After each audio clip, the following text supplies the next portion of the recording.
Cristo. Estimados irmãos, hoje é um dia de extrema saudade. Saudade daqueles que conviveram conosco aqui nesta terra e hoje se encontram na glória de Deus. Mas é também um dia de muita esperança, porque se em um dado momento, pela saudade, nos bate um certo desespero, uma certa inquietação, uma certa dor, possivelmente choramos, mas também há, por meio da nossa vida em Deus, da nossa busca constante às coisas do alto, a esperança de que aqueles que aqui não permanecem, aqueles que não estão mais neste plano terrestre, agora se encontram contemplando a face daqueles que os criou. Se não estiverem contemplando a face, mas estão no purgatório, lugar destinado para aqueles que precisam ainda purgar, purificar algumas realidades em suas almas para chegarem à glória eterna, contemplando Deus face a face. Agora, para entendermos o verdadeiro sentido desta celebração, da comemoração dos fiéis defuntos, é assim que a igreja chama este dia, nós precisamos pegar a segunda leitura do apóstolo João. Se vocês repararam, João coloca o amor como o fundamento da vida eterna ou da condenação eterna.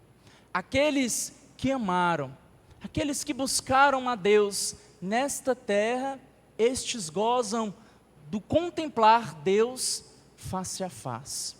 Agora, aqueles que não buscaram amar, são considerados por João como homicidas, não no sentido de alguém que mata o corpo, mas de alguém que não buscou fazer aqui a vontade de Deus e perdeu a grande oportunidade de viver eternamente junto a Deus, todos os santos e anjos e todos aqueles que passaram, como nos ensina no Apocalipse de São João, a grande tribulação deste mundo e foram alvejados e lavados pelas vestes do Cordeiro.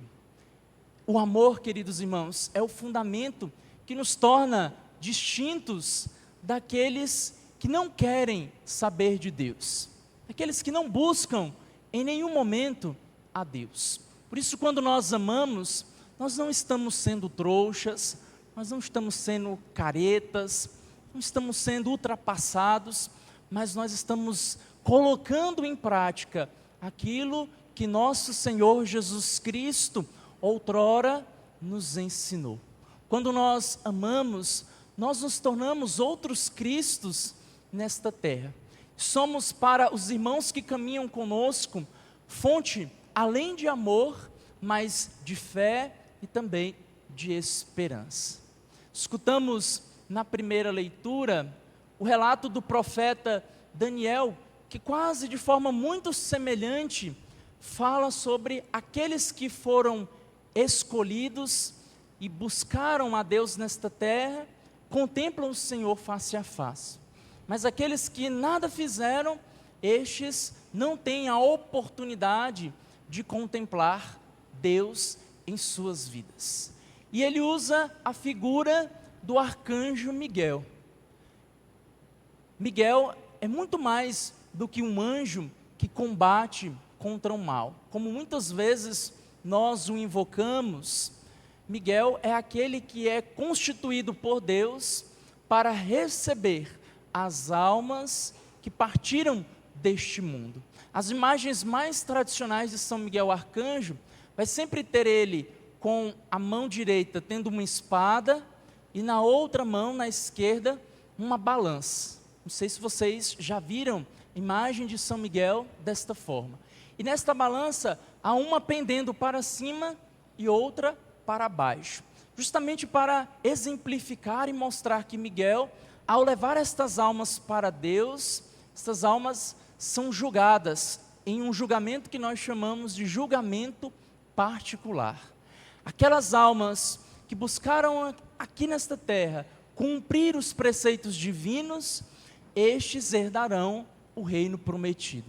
Aquelas almas que não buscaram aqui o consolo e a amizade de Deus, estas estão destinadas a padecerem os tormentos eternos. E é isso que Daniel coloca. Miguel, que luta no supremo juízo para nos conduzir a Deus. Mas esta condução passa pelo nosso querer, passa pelo nosso profundo desejo de amarmos o Senhor aqui nesta terra e amarmos os irmãos que caminham conosco. Volto na segunda leitura. João reafirma aquilo que Jesus Cristo, em outro momento, disse: não há maior amor do que dar a vida pelos amigos. É preciso amar os amigos, amar os irmãos, para sermos identificados verdadeiramente como testemunhas de nosso Senhor Jesus Cristo. É importante recordarmos que a morte, ela chega de surpresa nas nossas vidas. Ninguém está preparado para morrer. Ninguém sabe a hora que nosso Senhor Jesus Cristo voltará. Mas é preciso vivermos um dia após o outro, na certeza de que nós estamos amando aqueles que Deus nos confiou. Amando também aqueles que porventura nos perseguem, nos caluniam, nos colocam para baixo, para assim não fazermos aqui aquilo que Deus quer de cada um de nós. A morte que nos espera, a morte que pode bater a nossa porta amanhã, depois da manhã, talvez daqui 5, 10 anos, nos recobra que nós não somos imortais aqui nesta terra, mas aquilo que nós fazemos aqui nos tornará imortais em uma outra vida. Imortal para a glória eterna ou imortais para a condenação eterna. Nós não devemos temer a morte, mas nós devemos acreditar que a morte, ela é uma passagem de uma condição desta terra para uma condição perfeitíssima, contemplando Deus face a face. Se nós formos tomados pela morte e pelas dificuldades que ela traz em nossas vidas aqui nesta terra, nós não seremos capazes de darmos passos consistentes em busca do amor de Deus. Tem tanta gente neste mundo que teme tanto a morte, que luta de todas as formas para não morrer, mas elas não entendem que o seu coração, que a sua vida, aquilo que elas estão fazendo e buscando aqui nesta terra, é muito mais útil do que as preocupações com o dia que a morte baterá à porta. Nós escutamos no Evangelho de hoje, justamente esta realidade da morte que chegou a um personagem da Sagrada Escritura. Este personagem, ele não possui um nome, podendo ser cada um de nós.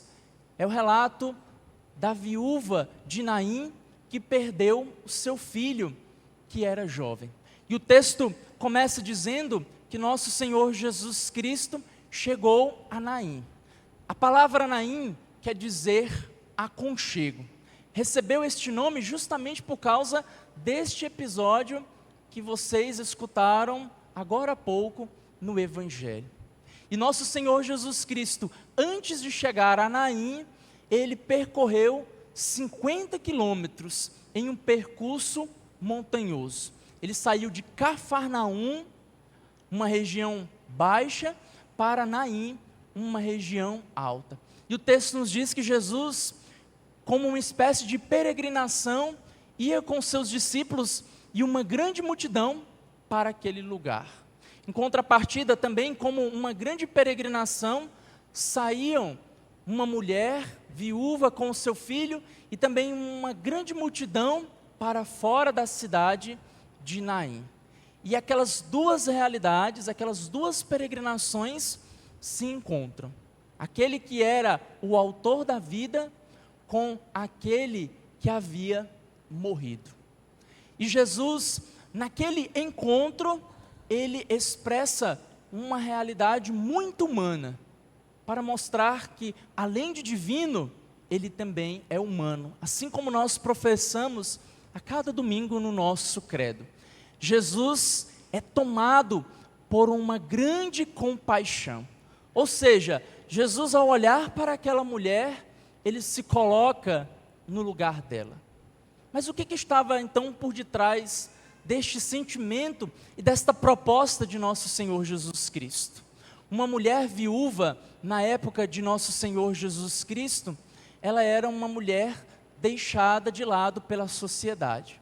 E uma mulher sem filhos, ela era totalmente abandonada, sendo considerada uma pessoa que deveria vagar até morrer nas ruas da sua cidade, porque ela havia perdido bens preciosos, o seu marido, a família do seu marido e o seu tesouro, que era o seu filho. Jesus, vendo aquilo, ele entende que aquela mulher não poderia viver tal condição naquele momento. Então, ele manda que aquela multidão pare, aquela multidão saía de Naim, porque não era permitido enterrar pessoas dentro das cidades. Os muros das cidades, fora deles, era o local de cemitérios, porque as pessoas mortas pela tradição judaica eram pessoas impuras.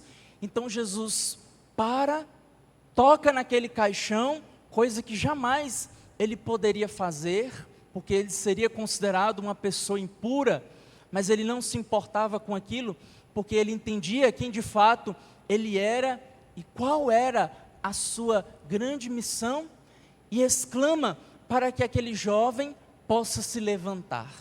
Aqui nós não temos um episódio de ressurreição, nós temos aquilo que nós chamamos de revivificação.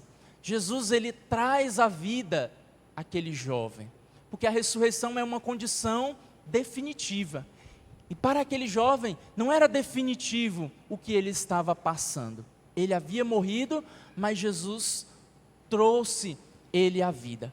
Quando ele voltasse a morrer, aí sim, ele seria julgado, e porventura, se fosse aclamado por Deus como justo, ele iria para a glória eterna, ou se não, para a condenação eterna. Então, aquele jovem se levanta, e aquela mãe, agora antes desesperada, agora se alegrava, porque o seu filho estava vivo. E ela teria a oportunidade de se alegrar por muito tempo, porque tinha o seu grande tesouro do seu lado. Vejam que bonito isso. Jesus, ele queria passar em Naim. Ele queria estar ali naquele momento. Tudo indica que Jesus andou durante a noite e a metade de um dia para se encontrar com aquelas pessoas. Da mesma forma como ele caminha conosco e quer se encontrar com cada um de nós. Será que nós estamos deixando ser encontrados por este Senhor? Ou estamos vivendo a nossa vida de qualquer forma, despreocupados, sem nenhuma pretensão na fé, sem nenhum interesse pelas coisas do alto? Preciso que esta celebração nos desperte para entendermos que a nossa vida, ela é um grande dom de Deus, mas o que fazemos com ela se torna um grande dom para Deus. Não podemos nos furtarmos de vivermos o Evangelho pensando que esta vida, ela vai se acabar aqui e tudo passará, mas nós devemos viver a vida na certeza do coração desta mulher, que habitava a graça de conhecer Jesus e tê-lo como aquele que operou uma grande graça em sua vida.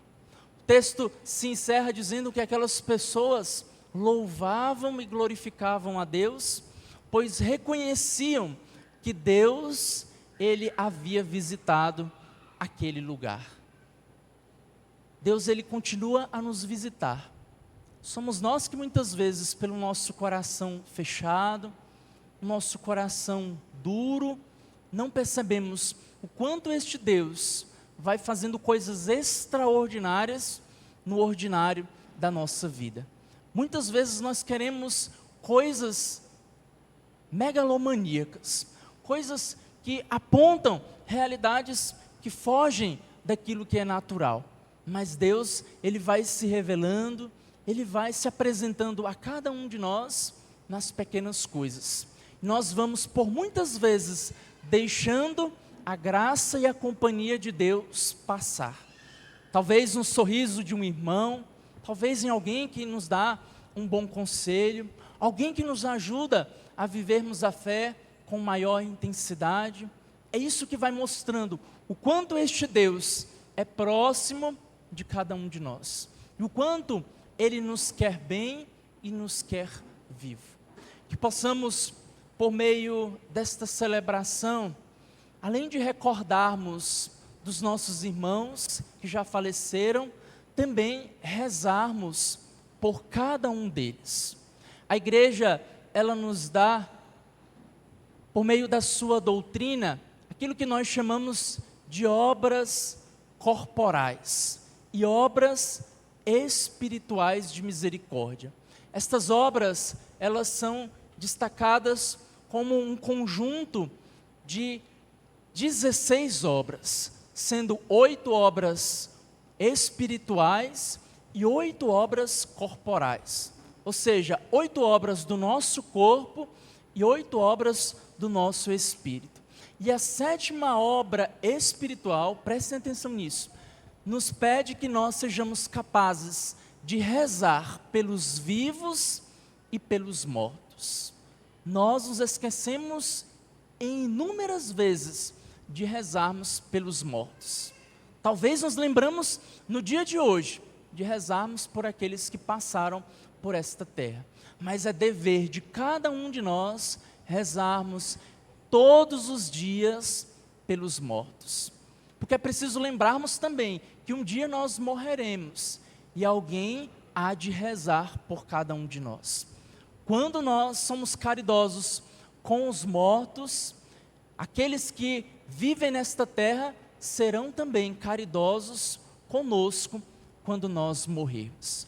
Infelizmente, a prática da oração pelos mortos, ela foi se perdendo ao longo do tempo. Isso porque muitas pessoas nos amedrontaram, colocaram na cabeça de muitos católicos que rezar pelos falecidos não é certo, que não é uma prática de acordo com a Sagrada Escritura. Isso é uma grande besteira, meus irmãos. Nós precisamos rezar, nós precisamos confiar a Deus estes irmãos, para que eles, quando adentrarem na terra prometida, na pátria definitiva, também possam rezar por cada um de nós.